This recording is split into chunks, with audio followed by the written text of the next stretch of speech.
Voici venir la Gantoise de Tromsø-Liège. Les Gantois qui comptent le maximum de points et le maximum de confiance avec 9 buts inscrits en 2 matchs, une victoire 1-4 en déplacement à Moucron et un très sec 5-0 face au vice-champion Genk. Mais attention, Albert Cartier peut compter ce soir sur son nouvel attaquant technique tchèque, Pavel Fort. Gilet, il est passé, Gilet. On va pouvoir centrer, il a cherché dans la profondeur Zevlakov qui n'était pas hors-jeu. Zevlakov dans le rectangle et il a vu Christophe Grégoire. Le ballon était bien adressé et Grégoire est passé à côté. On voit cette passe de Gilet en profondeur pour Zevlakov qui a levé la tête et qui voit arriver au second poteau Christophe Grégoire. Un petit peu court Grégoire sur ce coup-là qui n'inscrit pas donc son 4e but de la saison. Julien Gorius, c'est un 2 contre 2, Pavel Fort, il a levé la tête, il va pouvoir frapper du gauche, un tir croisé, un petit poteau croisé, il frappe un petit peu écrasé de Pavel Fort. Zevlakov, donc le monde au centre, si ce n'est Grégoire, Zevlakov qui lève la tête, Oloufadé dans le rectangle avec Karkbo, il s'est bien retourné, Oloufadé, et il frappe au-dessus du but de Patrick Neyss. Première occasion vraiment franche de cette partie qui pourtant est assez plaisante. On revoit Marcin Zevlakov qui alerte Oloufadé qui se joue de Karkbo, qui se retourne bien, et la frappe qui a été touchée par Patrick Neyss. Čulek, la passe de Čulek par contre est mal ajustée, récupérée par Pavlovic. Extérieur pied droit, contré par Alan Uldok. Pavel Fort, ça c'est bien joué pour Lutula tout seul qui rate la conclusion. Ballon placé de peu à gauche du gardien Jorgasevic. Une belle contre-attaque des Bruxellois qui font le pressing, qui sont sur tous les ballons, dans tous les duels, à l'image d'Alan Uldok. Et puis Pavel Fort, bien joué également pour relancer Jean-Pierre Lutula dans la profondeur et Lutula qui place ce ballon de peu.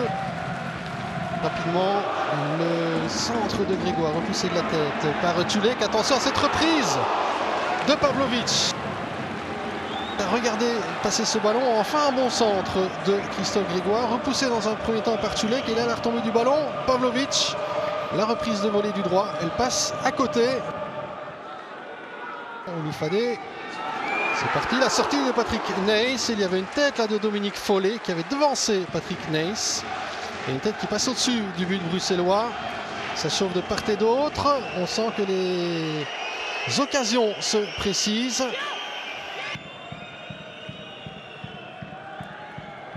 Dans ce mur des rouges et des bleus. Très large mur devant Patrick Neyss. Surmonté par Christophe Grégoire. Et bien voilà, Christophe Grégoire qui ouvre le score à la 70e minute de jeu.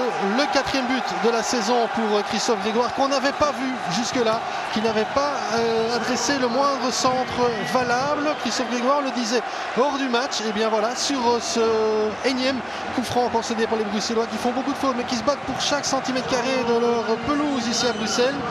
Et bien ce coup franc magnifiquement donné par Christophe Grégoire, Patrick Neyss est battu 0-1.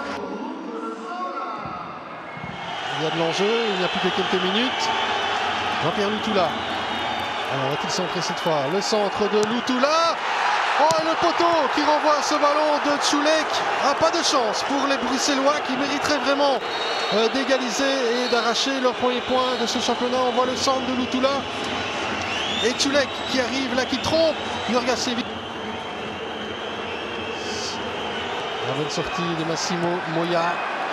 Massimo Moya qui continue tout seul. Le jeune Moya, alors peut-être encore un défenseur écarté. Eh bien, quel but de Massimo Moya. But extraordinaire, il retire son maillot, c'est idiot, il va recevoir un carton jaune. Mais alors quel but du jeune Massimo Moya. Pied gauche en pied droit, il n'a plus que Péteux en face de lui. Les petits dribbles, il écarte Péteux, le tir croisé. Et il bat Patrick Neyss pour clôturer cette rencontre, cette victoire de la Gantoise. 0-2, les Bruxellois avaient tout donné dans les dernières secondes. Ils avaient pris évidemment beaucoup de risques, ce qui a permis aussi à Massimo Moya de traverser le terrain comme il l'a fait. Et voici les 3 coups de sifflet, la fin de la rencontre et la victoire de la Gantoise 0-2.